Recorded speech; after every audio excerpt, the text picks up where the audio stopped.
Laurent, bonjour, merci de nous avoir rejoints ici au Sinex parce que vous faites une exposition un peu particulière. Oui, alors on a une exposition qui s'appelle Affiches sans papier, affiches sans frontières, qui est une exposition qui parle des politiques migratoires, aussi bien au niveau belge qu'au niveau européen, et qui est une exposition d'il y a quelques années, mais vu l'actualité, on l'a ressortie et complétée parce que les lois qui sont en cours de programmation sur les visites domiciliaires nous inquiètent et inquiètent les publics avec lesquels on travaille. Alors justement, quels sont les publics avec qui vous travaillez chez Afico? Alors on a des publics variés, mais parmi ces publics, on a notamment des personnes d'origine étrangère et des personnes sans papier dans certains cas. Et donc on a toute une série de groupes de travail avec lesquels nous traitons des sujets divers, et notamment un groupe Art en Résistance qui a créé cette exposition et qui a voulu travailler ces questions de politique migratoire, puisque dans le cas de l'éducation permanente, c'est toujours les publics qui choisissent finalement les sujets sur lesquels on travaille, même si on a un cadre institutionnel. C'est quoi aujourd'hui un sans-papier? Il y a des gens qui sont en transit, il y a des gens qui sont sans papier mais qui n'ont pas l'intention de rester. C'est quoi aujourd'hui la définition d'un sans-papier? Ben, les personnes qu'on définit comme sans-papiers sont des personnes qui, comme le nom l'indique, n'ont plus leur papier et donc n'ont pas. C'est au bout d'un parcours migratoire en général, on perd son droit à rester sur le territoire et donc on se retrouve sans papier, c'est-à-dire sans possibilité d'avoir un visa, sans possibilité d'avoir tout ce qui permet de rester sur le territoire et d'introduire des procédures. Alors il y a des gens là-dedans qui ont été déboutés des procédures pour l'asile, etc. Et il y a des personnes, comme tu le disais, qui sont ce qu'on appelle des migrants en transit. Donc c'est des gens qui passent par la Belgique pour notamment rejoindre l'Angleterre, par exemple, qui est un endroit où beaucoup de personnes essayent d'aller. Comme le montre bien aussi la jungle de Calais, par exemple, en France. On n'est pas le seul pays de transit, évidemment, en Belgique. Alors avec ce public cible, vous avez créé cette exposition qui sont des lithographies. Qu'est-ce que ça représente? C'est quoi exactement avant de parler du contenu? Alors, l'exposition a été créée par un groupe qui s'appelle Art en Résistance et où on n'était que des locaux. Je vais dire ça comme ça. On a eu au départ que des personnes avec papier et belges pour l'ensemble. Et on a décidé pour cette exposition donc de faire de la linogravure, qui est une des pratiques qu'on a parce que c'est un art qui est militant au départ. Enfin, c'est un art qui a été utilisé dans les milieux militants au départ. Et on a fait des linogravures de là où on pouvait parler, c'est-à-dire parler des politiques ou plutôt de l'absence de politique d'accueil de nos gouvernements et de l'Union européenne. Puisque l'Union européenne, avec des choses comme Frontex, essaye plutôt de laisser les gens en dehors du territoire européen, plutôt que d'accueillir les gens et d'avoir une réelle politique d'accueil. Donc ce qui nous avait choqué, puisque l'expo date de 2022-2023 pour la conception, ce qui nous avait choqué à l'époque, c'est que tout ce qu'on voyait, et tout ce que les rapports d'autres organes comme le CIRE, par exemple, qui est une grosse association qui s'occupe de migration en Belgique, tous les rapports de ces organes-là donnaient des catastrophes en termes d'accueil sur nos territoires, que ce soit belges ou plus globalement de l'Union européenne, avec ce qui se passe en Méditerranée et les catastrophes de ce genre-là. Linographie, c'est quoi exactement? Alors la linogravure, c'est une technique d'imprimerie qui se pratique. Alors nous, on le fait sur du lino de sol, donc c'est la matière qu'on met au sol pour marcher dessus. Et donc c'est du liège compacté avec de l'huile de lin et qui se grave avec des gouges et qui permet, une fois qu'on a la plaque creusée, de reproduire quasiment à l'infini le dessin qui a été réalisé. Et alors on utilise ça pourquoi? Un, pour pouvoir reproduire les œuvres, et deux, parce que comme je le disais, c'est une technique qui a été utilisée dans les milieux militants et qui permet de faire de la récup. C'est-à-dire que les poseurs de lino de sol adorent qu'on aille chercher des rouleaux de lino chez eux parce qu'eux doivent payer une taxe pour se débarrasser de leurs chutes. Et nous, quand on récupère les chutes pour nos ateliers, ça nous rend service et ça leur rend service aussi.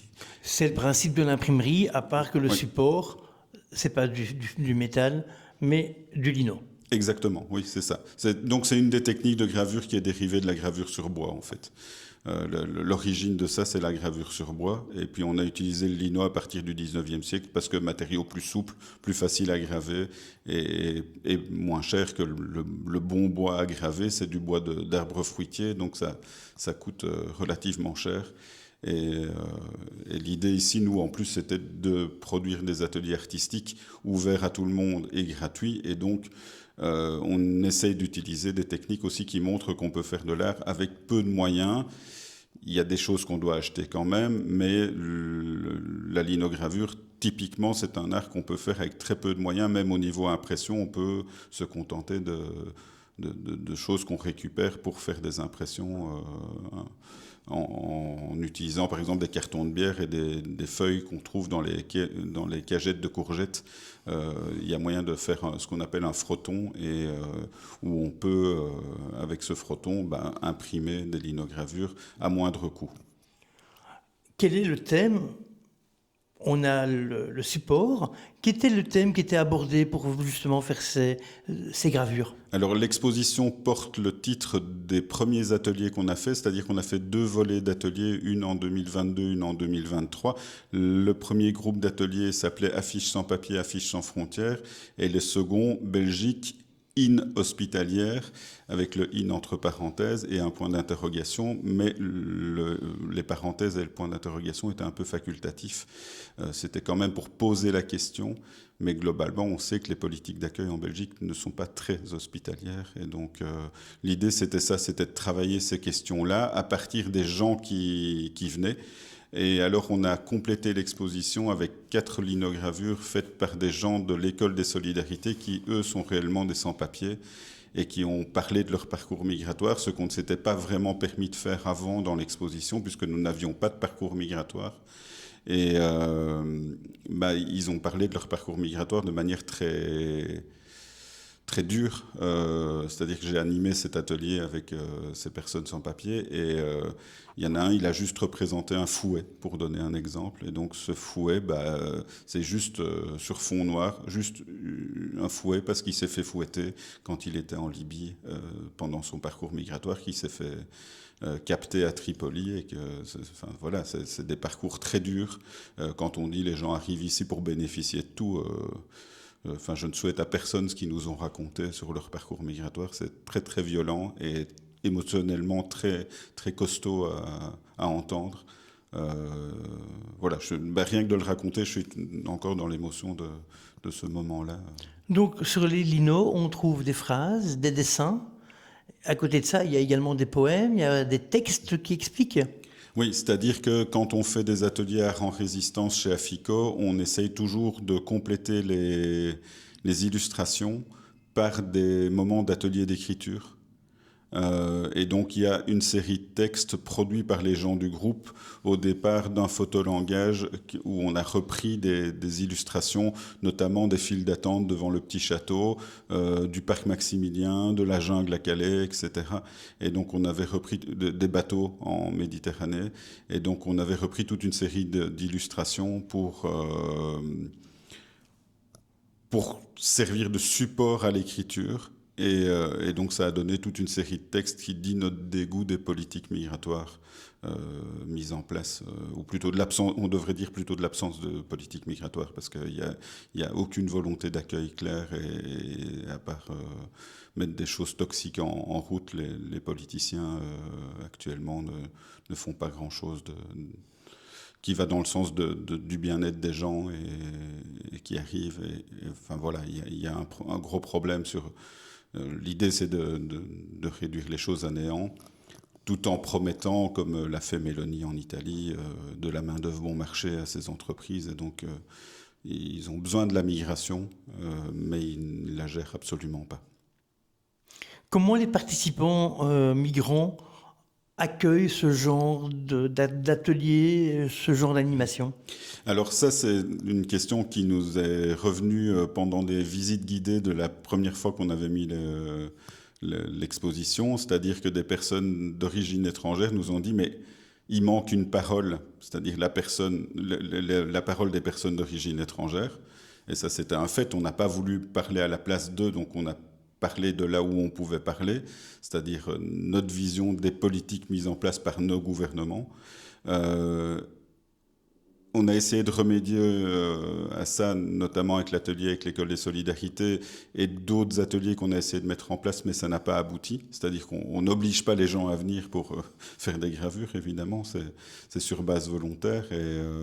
Et si on ne trouve personne qui a envie de s'exprimer de cette manière-là, parce qu'il y a d'autres manières de s'exprimer, bien évidemment, on ne fait pas le forcing non plus pour avoir des gens à tout prix.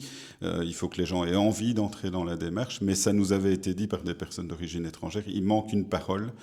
Il manque la parole des personnes migrantes. Des migrants.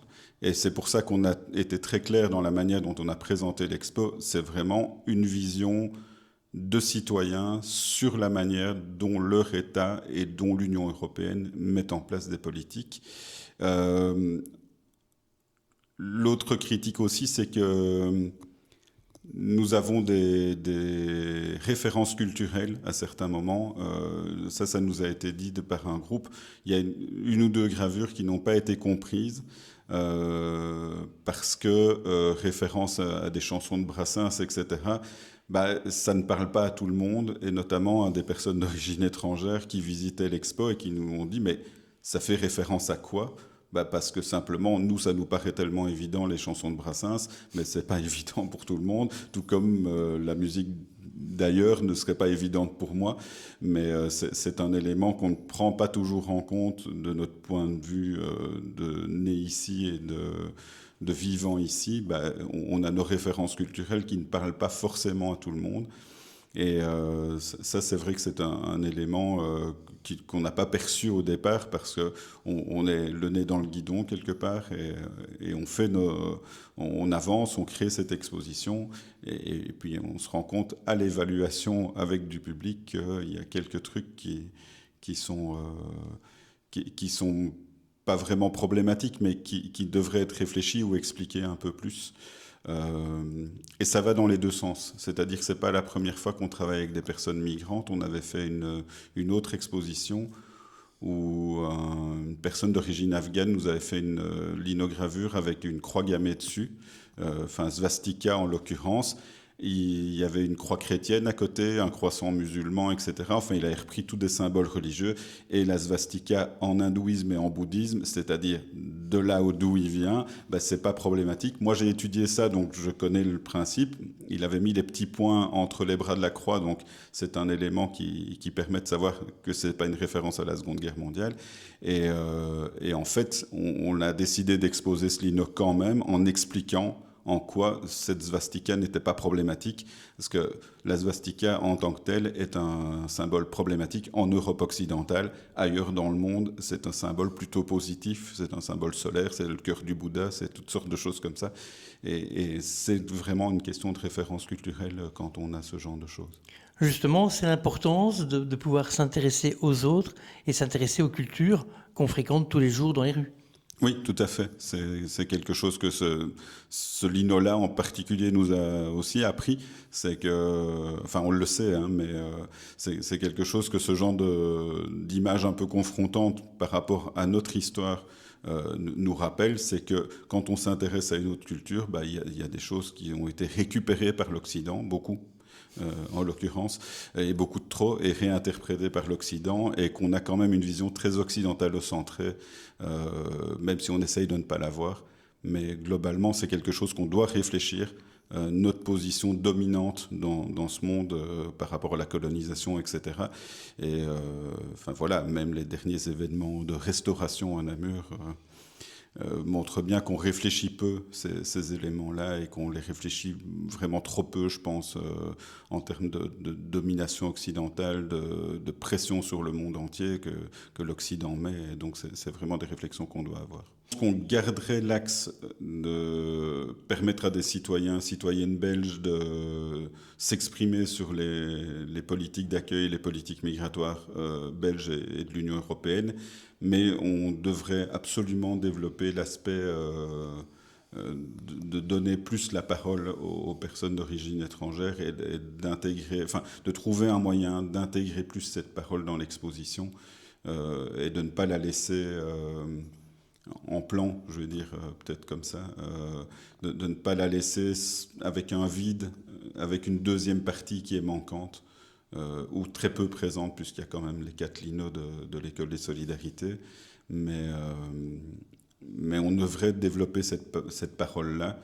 Maintenant, il faut trouver des personnes qui acceptent de témoigner, qui acceptent de graver. C'est pas toujours évident, quand on a ces parcours-là, de dire les choses. Nous, on travaille avec des personnes comme ça qui n'ont pas forcément l'envie de faire de publicité sur ça. Je le dis avec un mot qui ne convient pas, mais voilà, il y a aussi de trouver des gens qui acceptent de porter cette parole. C'est pas toujours évident parce que c'est des gens qui vivent dans des situations de vie très compliquées et nos pays ne font pas grand-chose pour leur simplifier la vie. On peut voir cette exposition où et quand ? Alors l'exposition est visible au Cinex, donc c'est au 84 de la rue Saint-Nicolas, mais il faut entrer par la rue Ponty.